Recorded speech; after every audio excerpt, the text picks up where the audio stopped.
స్వామియే శరణమయ్యప్ప.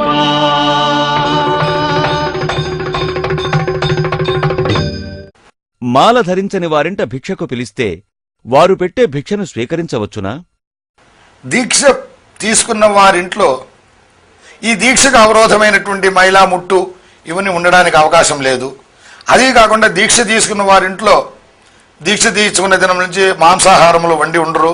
మాంసాహారులే అయినా కూడా వాళ్ళ ఇంట్లో ఇవన్నీ విస్మరించి యథార్థమైనటువంటి శాకాహారులే మారి ఉంటారు కనుక దీక్ష తీసుకొని మాల వేసుకొని ఉండే వాళ్ళ ఇంట్లో భిక్షకు పిలిస్తే మనం వెళ్ళుటలో దోషం లేదు.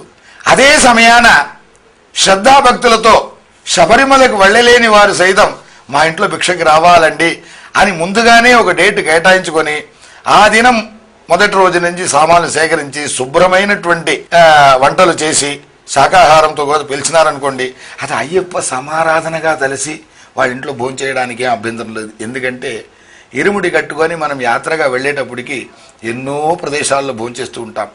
అక్కడంతా శుభ్రంగా ఉన్నారా, స్నానం చేసే వండారా అని వెతుక్కుంటూ ఉన్నామంటే మనం పస్తూ ఉండాల్సిందే.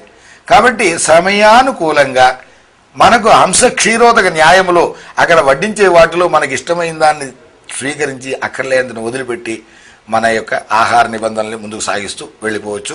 కనుక భక్తి శ్రద్ధలతో భోజనం పెడతానని పిలిచిన వాళ్ళ ఇంట్లో నేను మాల వేసుకున్నాను, నువ్వు మాల వేసుకోలేదు అనేటువంటి కారణాలు చూపించి ఆ మనిషి యొక్క మనసుని బాధ పెట్టించి అయ్యప్ప స్వామి మనసును కూడా బాధ పెట్టడానికన్నా భక్తి శ్రద్ధలతో ఆయన పెట్టినటువంటి ఆహారాన్ని భుజించి ఆయన ఆశీర్వాదం చేసేస్తే పోలా. స్వామి శరణం.